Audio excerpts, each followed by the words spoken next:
coming in at number 12, we do have to mention some notable deaths that did happen in 2024.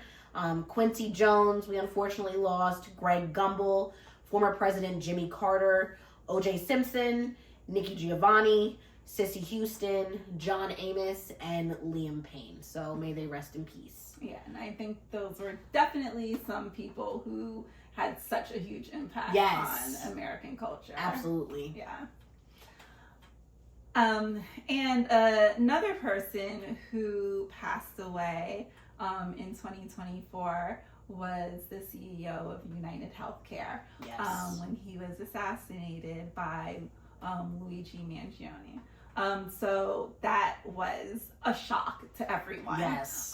His meticulously planned assassination that occurred in New York City in December, and also the meticulous manifesto that he wrote explaining exactly why he did it, and also the bullets that he used, which were inscribed with delay, deny, depose, which is really crazy to think that.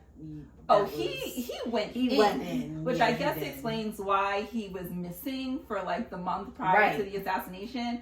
I'm imagining him like holed up in some basement, like.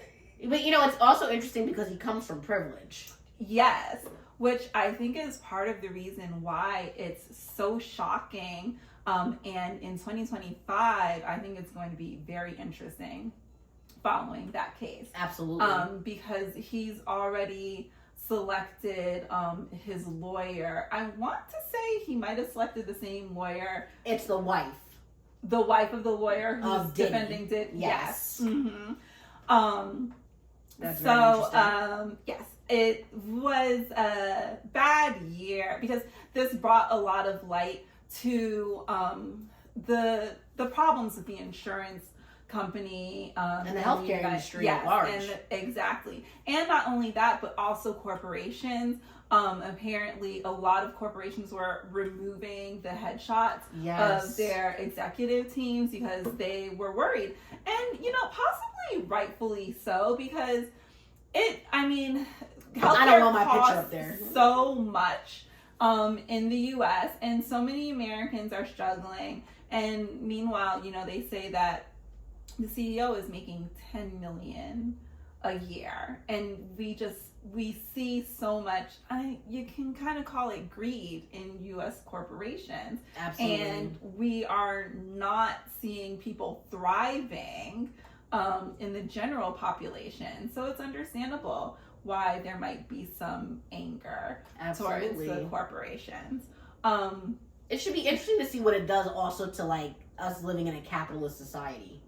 Just what that does. Right. Like, is it gonna break down a bit because people are very anti-establishment? Right. What's gonna happen also with the political shift? So there's a lot. And I know that his goal was to bring light to these issues and to drive change. He certainly did. So hopefully it's not for naught. I mean, a person lost their life. Exactly. So like, hopefully it does drive change. I think it's going to be really sad if, people don't look at the bigger picture of what's happening and why people are so distressed in the U.S.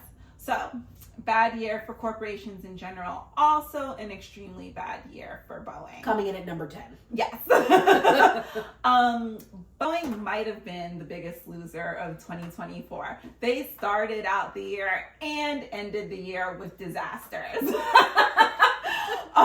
In January, a door panel of the 737 MAX actually blew off of an Alaskan Airlines flight over Oregon, and thankfully no one was killed. Thank God. Yeah, right. How scary is that? You're just sitting there and the door's gone. Exactly. In the air.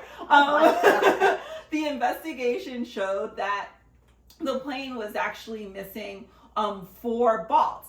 And then we started we started to hear that there was actually a lot of concerns about their safety and that employees were falsifying inspection records.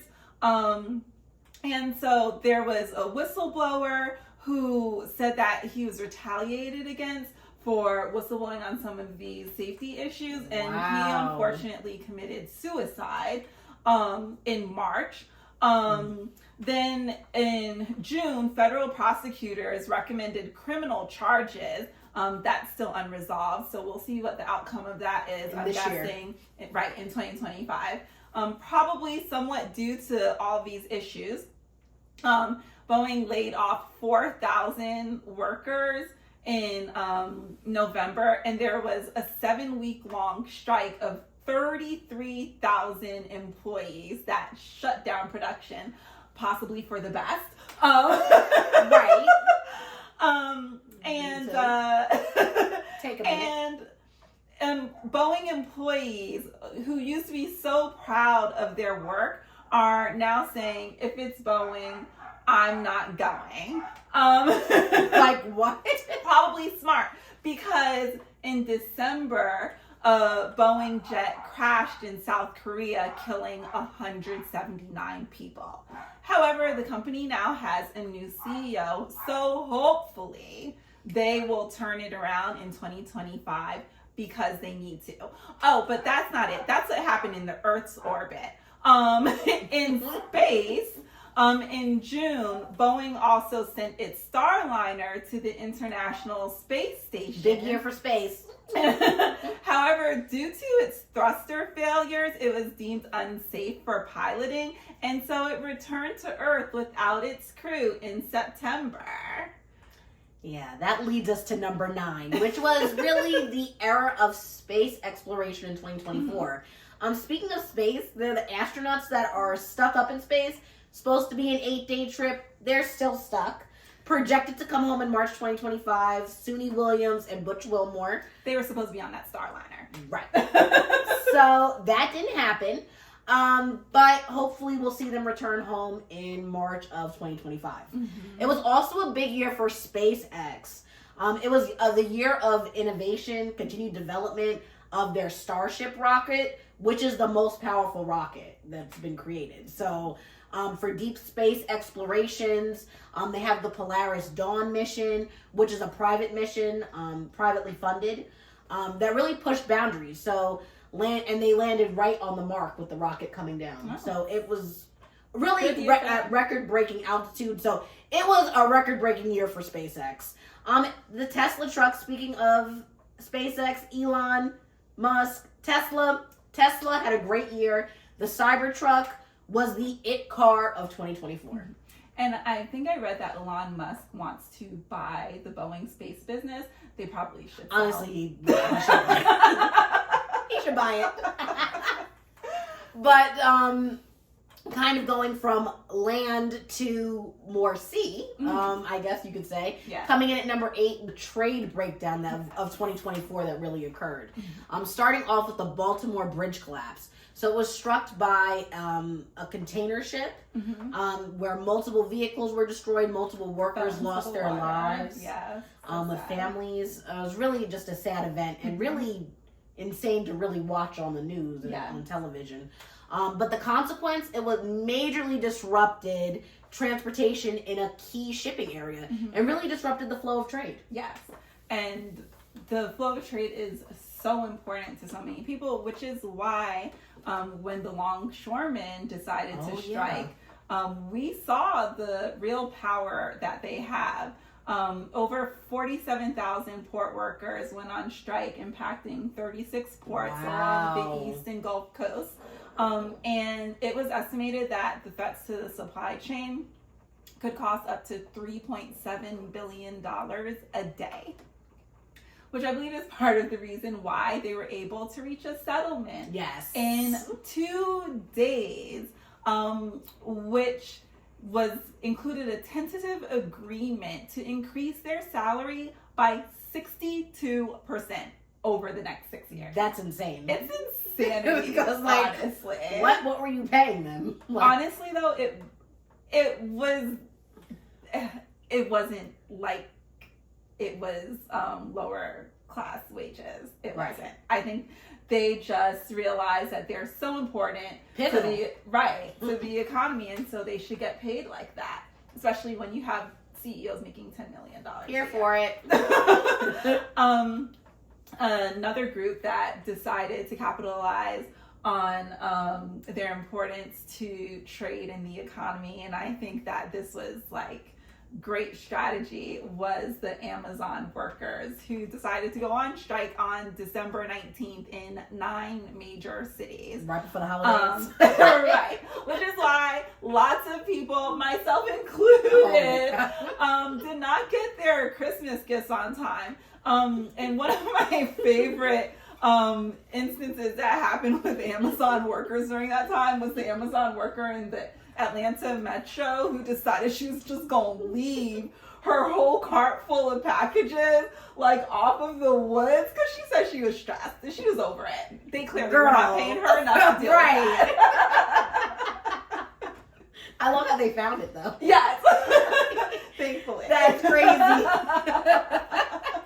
Well, coming in at number 7, that affected so many of these big corporations was the rise in AI.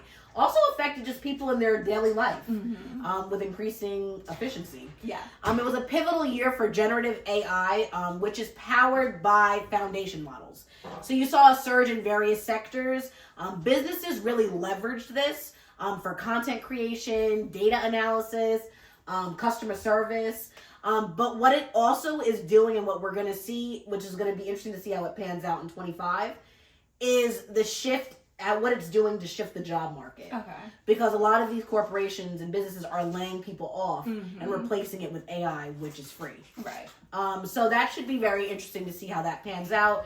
But it really spurred continuous learning. It really is the age of learning. Like people read information and digest information in such a different way that we saw in 2024. And you really used to address some of the world's challenges. Yeah, I used ChatGPT for the first time in 2024, and it was spectacular. You loved it?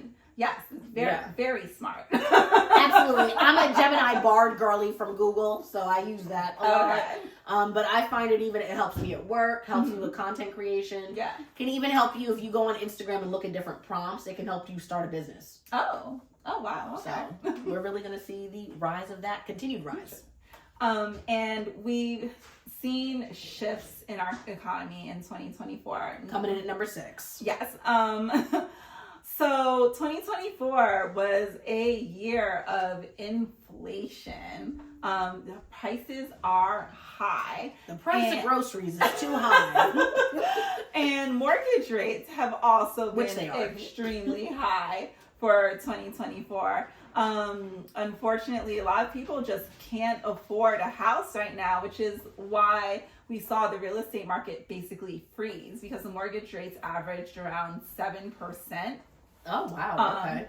Yes. And we were hoping that they would be coming down, but it looks as if they will remain high for 2025. So, your money is not going to get you that far right now. However, the good news is that there are now 141 more billionaires in the world. It's not us. It's probably not you either. But I hope it is. If it is, thanks for watching. So there's now a total of 2781 billionaires in the world. And 2024 saw their net worth increase by $2 trillion for a total of $14.2 trillion. So you should all be thrilled. And you should look forward to their net worth increasing more in 2025. And them not being affected by the price of groceries. That part. New York City, where many of these billionaires live, Come in at number 5. has or have buildings with their name on them. New York City has been full of excitement in 2024, unfortunately, for us New Yorkers. I rep Jersey.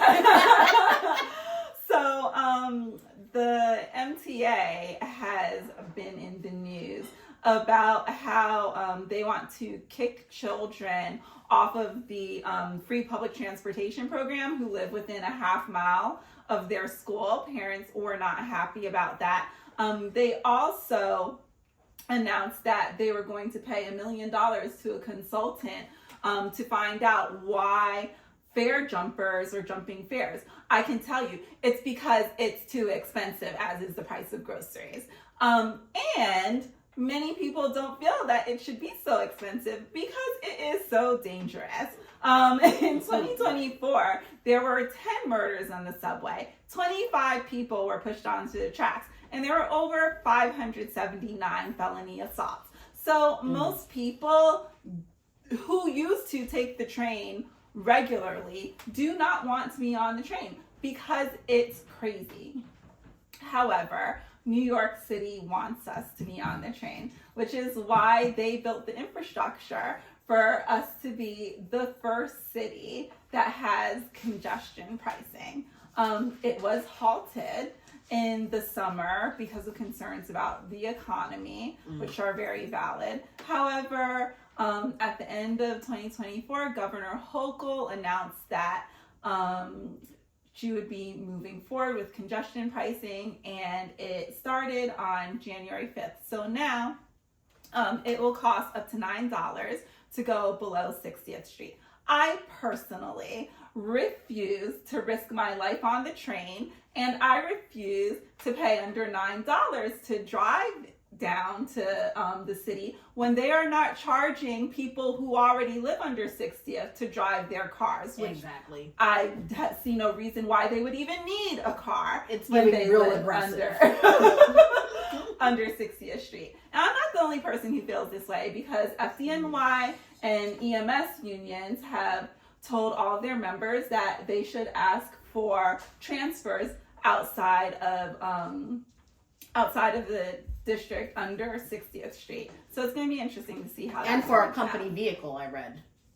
I think company vehicles have exemptions already. Right. So they're saying that for those volunteers to ask for company vehicles. Oh, okay. Interesting. So that just came out today. Okay. So in other crimes, we've also seen the mayor, Eric Adams, indicted on 5 charges in corruption. And also a number of his administration are currently being investigated and charged with crimes and corruption. Guess we'll see how that pans out this year. Yes. However, one of the issues that has plagued Mayor Adams, aside from his corruption charges, well, somewhat linked, however, is the migrant crisis in New York. He closed out 2023 giving an executive order saying that charter buses who are bringing migrants into the city needed to give 32 hours notice. They got around that by just dropping them off at the bus stations in New Jersey. So there is still a steady flow. $150 million were distributed to aid with the crisis. However, there is a discovery that the city failed to oversee the use of a $432 million no-bid contract to its migrant services provider. So yeah, New York City is on point right now. But the city has been making moves in the last months of the year to evict the migrants and close the shelters, because clearly the city can't handle it and it's causing a lot of problems. Ooh, well, speaking of immigration and a really touchy subject in America, I just feel like, this is just my personal opinion, that there has to be a way that you can treat people like people and still enforce the law. Yeah. There has to be a happy medium, because what is being proposed isn't the best thing, I think, isn't the best solution. So speaking of immigration, we have to talk about the immigration crisis in the United States, coming in at number 4. So when you look at border crossings, according to Pew Research, border crossings are actually down, and they've seen a 77% decline in 2024 versus 2023. So what we did see is immigrants seeking asylum being bused to, like you were speaking about earlier, to sanctuary cities. That really started out in Texas and in Florida. So they were being bused to places like New York City, Chicago, LA, places in California, put in shelters and at drop-off points. And it really shifted the landscape of big cities. So it's also going to be interesting now with a new border czar, with a new administration coming in, what happens in these big cities where migrants have been working and just affecting the economy of the cities. So that should be interesting to see how that also pans out in 2025. But on a more global perspective, coming in at number 3 was to just reference a bunch of the wars that were going on. There were so many wars. So we had Ukraine versus Russia that continued, bloody and really loss of life on both sides. You saw a lot of refugees, a lot of geopolitical tensions, I think, surrounding whether the U.S. was going to continue to fund Ukraine, and what's to come of that. You also saw the war, Israel and Palestine, ongoing violence, civilian casualties. There have been peace agreements, but there's really no end in sight that they wanted to put in play, but there's no end in sight. And so many children and women. Oh my God. It's become a humanitarian crisis. Yeah. So it's just really terrible what's been happening there. We also had the Sudanese Civil War, which doesn't get as much major news play, but that is something that's still happening. It intensified between the Sudanese armed forces and rapid support forces, and it's really just caused a lot of regional instability. We also had the Myanmar War. The military junta rules and suppressed dissenters and then also human rights. They armed resistance groups are trying to fight against them, but there hasn't been much progress. So another instability causing regional instability in the world. We also had the Syrian Civil War, which continued. Very divided, caused a lot of economic and political challenges, and unsure of the future of this after Assad fled to Russia, which was their president. And so coming in at number 2 were all of the regime changes that happened throughout the world. Yes, we are coming into the age of Aquarius, so we're seeing a shift in the leadership of the world. So, as Z just said, the long-standing Assad regime fell, and Syrians were literally singing in the streets. Because apparently for years he was torturing and killing Syrians. However, a lot of people are concerned about the new instability within Syria because they don't really know who the leaders are going to be and how they're going to interact with neighboring countries. And if ISIS could take over. Right. ISIS was involved in the overthrow of Assad. So yes, we could see them rising to power in Syria. And I think that's part of the reason why Israel moved into the Syria-Israeli buffer zone to try and increase that buffer between Syria and Israel. We also saw the overthrow of Sheikh Hasina in Bangladesh, who's been the prime minister for over 20 years, and her family has been in power in Bangladesh for decades. Her father was in power before her. She fled the country after an uprising of student protests, and she fled to India, and there are currently warrants out for her arrest.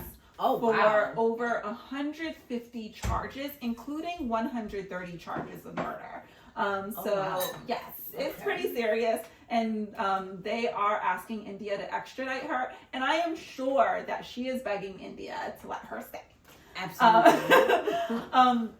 In South Korea, the president Yoon Suk Yeol was impeached after imposing martial law in an attempt to quell the elected opposition, which was not looked at favorably, and so shortly thereafter, he was impeached.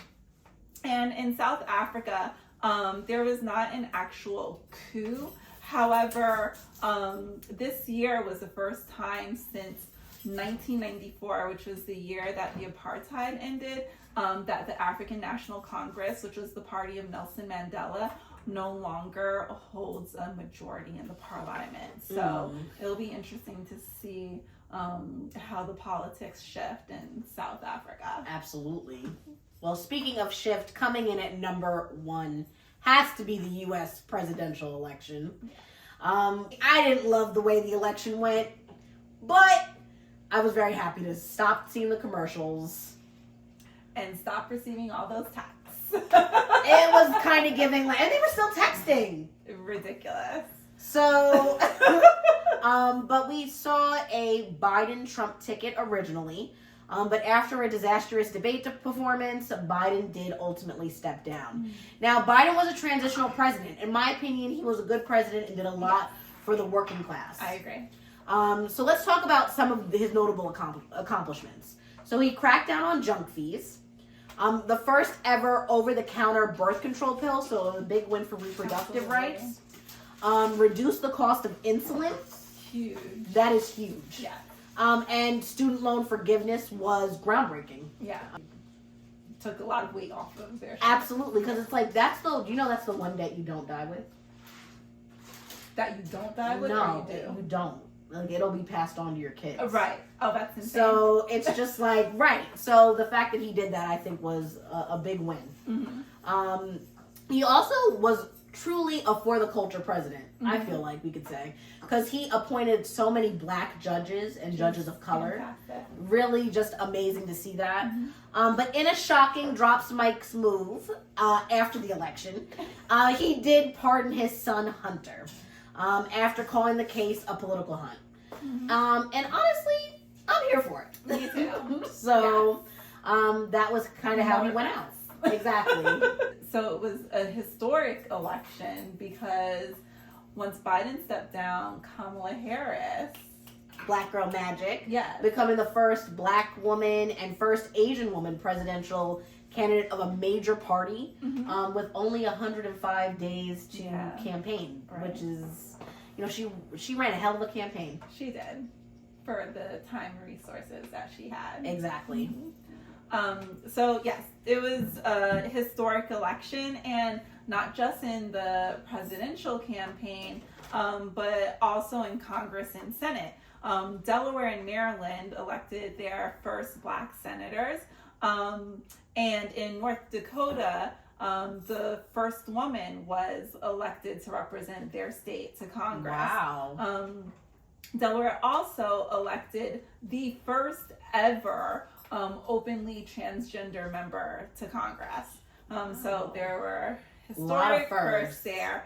And in the presidential election, President Donald Trump also made a number of historic firsts. So for better or worse, it was a historic win for Donald Trump. He was the oldest ever person elected to the presidency. Wow. It was the second time that someone was elected to 2 non-consecutive terms. And he is the only president who ever faced 2 impeachment proceedings. He already had that in the books. So we have to see in 2025, he might be the only to ever face 3 impeachment proceedings. It's exciting. 2025 is going to be a year. But he's also the first president to ever be convicted of felonies.